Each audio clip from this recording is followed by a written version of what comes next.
کاش انہوں نے تورات اور انجیل اور ان دوسری کتابوں کو قائم کیا ہوتا جو ان کے رب کی طرف سے ان کے پاس بھیجی گئی تھیں۔ ایسا کرتے تو ان کے لیے اوپر سے رزق برستا اور نیچے سے ابلتا، اگرچہ ان میں کچھ لوگ راست رو بھی ہیں لیکن ان کی اکثریت سخت بد عمل ہے۔ اے پیغمبر، جو کچھ تمہارے رب کی طرف سے تم پر نازل کیا گیا ہے وہ لوگوں تک پہنچا دو۔ اگر تم نے ایسا نہ کیا تو اس کی پیغمبری کا حق ادا نہ کیا۔ اللہ تم کو لوگوں کے شر سے بچانے والا ہے۔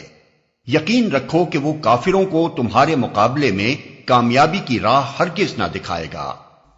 صاف کہہ دو کہ اے اہل کتاب، تم ہرگز کسی اصل پر نہیں ہو جب تک کہ تورات اور انجیل اور ان دوسری کتابوں کو قائم نہ کرو جو تمہارے رب کی طرف سے نازل کی گئی ہیں۔ ضرور ہے کہ یہ فرمان جو تم پر نازل کیا گیا ہے ان میں سے اکثر کی سرکشی اور انکار کو اور زیادہ بڑھا دے گا، مگر انکار کرنے والوں کے حال پر کچھ افسوس نہ کرو۔ یقین جانو کہ یہاں اجارہ کسی کا بھی نہیں ہے۔ مسلمان ہوں یا یہودی، صابی ہوں یا عیسائی، جو بھی اللہ اور روز آخر پر ایمان لائے گا اور نیک عمل کرے گا، بے شک اس کے لیے نہ کسی خوف کا مقام ہے نہ رنج کا۔ ہم نے بنی اسرائیل سے پختہ عہد لیا اور ان کی طرف بہت سے رسول بھیجے، مگر جب کبھی ان کے پاس کوئی رسول ان کی خواہشات نفس کے خلاف کچھ لے کر آیا تو کسی کو انہوں نے جھٹلایا اور کسی کو قتل کر دیا، اور اپنے نزدیک یہ سمجھے کہ کوئی فتنہ رونما نہ ہوگا، اس لیے اندھے اور بہرے بن گئے۔ پھر اللہ نے انہیں معاف کیا تو ان میں سے اکثر لوگ اور زیادہ اندھے اور بہرے بنتے چلے گئے۔ اللہ ان کی یہ سب حرکات دیکھتا رہا ہے۔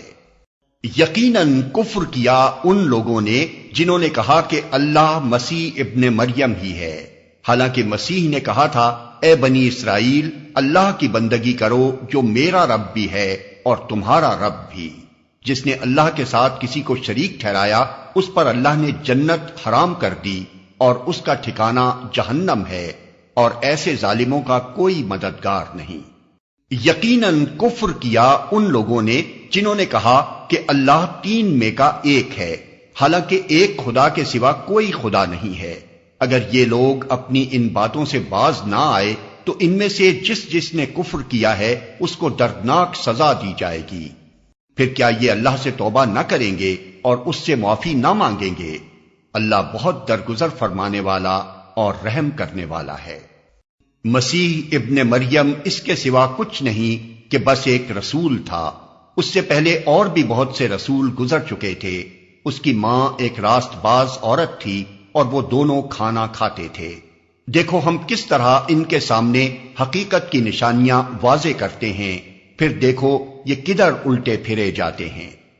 ان سے کہو کیا تم اللہ کو چھوڑ کر اس کی پرستش کرتے ہو جو نہ تمہارے لیے نقصان کا اختیار رکھتا ہے نہ نفع کا، حالانکہ سب کی سننے والا اور سب کچھ جاننے والا تو اللہ ہی ہے۔ کہو اے اہل کتاب، اپنے دین میں ناحق غلو نہ کرو اور ان لوگوں کے تخیلات کی پیروی نہ کرو جو تم سے پہلے خود گمراہ ہوئے اور بہتوں کو گمراہ کیا اور سوا سبیل سے بھٹک گئے۔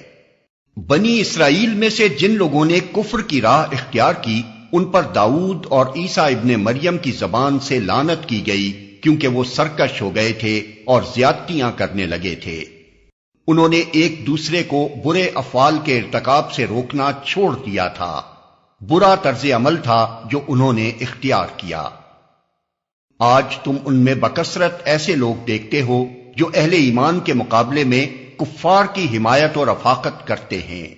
یقیناً بہت برا انجام ہے جس کی تیاری ان کے نفسوں نے ان کے لیے کی ہے۔ اللہ ان پر غضبناک ہو گیا ہے اور وہ دائمی عذاب میں مبتلا ہونے والے ہیں۔ اگر فی الواقع یہ لوگ اللہ اور پیغمبر اور اس چیز کے ماننے والے ہوتے جو پیغمبر پر نازل ہوئی تھی تو کبھی اہل ایمان کے مقابلے میں کافروں کو اپنا رفیق نہ بناتے، مگر ان میں سے تو بیشتر لوگ خدا کی اطاعت سے نکل چکے ہیں۔ تم اہل ایمان کی عداوت میں سب سے زیادہ سخت یہود اور مشرکین کو پاؤ گے، اور ایمان لانے والوں کے لیے دوستی میں قریب تر ان لوگوں کو پاؤ گے جنہوں نے کہا تھا کہ ہم نصارا ہیں۔ یہ اس وجہ سے کہ ان میں عبادت گزار عالم اور تارک الدنیا فقیر پائے جاتے ہیں اور ان میں غرور نفس نہیں ہے۔ جب وہ اس کلام کو سنتے ہیں جو رسول پر اترا ہے تو تم دیکھتے ہو کہ حق شناسی کے اثر سے ان کی آنکھیں آنسوؤں سے تر ہو جاتی ہیں۔ وہ بول اٹھتے ہیں کہ پروردگار، ہم ایمان لائے، ہمارا نام گواہی دینے والوں میں لکھ لے۔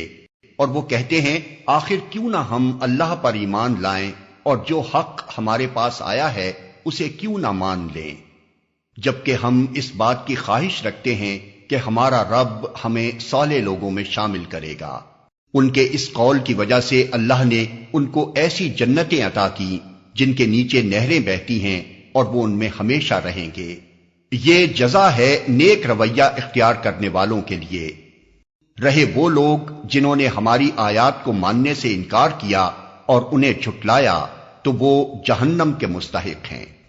اے لوگو جو ایمان لائے ہو، جو پاک چیزیں اللہ نے تمہارے لیے حلال کی ہیں انہیں حرام نہ کر لو اور حد سے تجاوز نہ کرو، اللہ کو زیادتی کرنے والے سخت ناپسند ہیں۔ جو کچھ حلال و طیب رزق اللہ نے تم کو دیا ہے اسے کھاؤ پیو اور اس خدا کی نافرمانی سے بچتے رہو جس پر تم ایمان لائے ہو۔ تم لوگ جو محمل قسمیں کھا لیتے ہو ان پر اللہ گرفت نہیں کرتا، مگر جو قسمیں تم جان بوجھ کر کھاتے ہو ان پر وہ تم سے ضرور مواخذہ کرے گا۔ ایسی قسم توڑنے کا کفارہ یہ ہے کہ 10 مسکینوں کو وہ اوسط درجے کا کھانا کھلاؤ جو تم اپنے بال بچوں کو کھلاتے ہو، یا انہیں کپڑے پہناؤ یا ایک غلام آزاد کرو، اور جو اس کی استطاعت نہ رکھتا ہو وہ 3 دن کے روزے رکھے۔ یہ تمہاری قسموں کا کفارہ ہے جبکہ تم قسم کھا کر توڑ دو۔ اپنی قسموں کی حفاظت کیا کرو، اس طرح اللہ اپنے احکام تمہارے لیے واضح کرتا ہے، شاید کہ تم شکر ادا کرو۔ اے لوگو جو ایمان لائے ہو، یہ شراب اور جوا اور یہ آستانے اور پانسے، یہ سب گندے شیطانی کام ہیں، ان سے پرہیز کرو، امید ہے کہ تمہیں فلاح نصیب ہوگی۔ شیطان تو یہ چاہتا ہے کہ شراب اور جوئے کے ذریعے سے تمہارے درمیان عداوت اور بغض ڈال دے اور تمہیں خدا کی یاد سے اور نماز سے روک دے۔ پھر کیا تم ان چیزوں سے باز رہو گے؟ اللہ اور اس کے رسول کی بات مانو اور باز آ جاؤ۔ لیکن اگر تم نے حکم عدولی کی تو جان لو کہ ہمارے رسول پر بس صاف صاف حکم پہنچا دینے کی ذمہ داری تھی۔ جو لوگ ایمان لے آئے اور نیک عمل کرنے لگے انہوں نے پہلے جو کچھ کھایا پیا تھا اس پر کوئی گرفت نہ ہوگی، بشرطے کہ وہ آئندہ ان چیزوں سے بچے رہیں جو حرام کی گئی ہیں، اور ایمان پر ثابت قدم رہیں اور اچھے کام کریں۔ پھر جس جس چیز سے روکا جائے اس سے رکیں اور جو فرمان الہی ہو اسے مانیں۔ پھر خدا ترسی کے ساتھ نیک رویہ رکھیں، اللہ نیک کردار لوگوں کو پسند کرتا ہے۔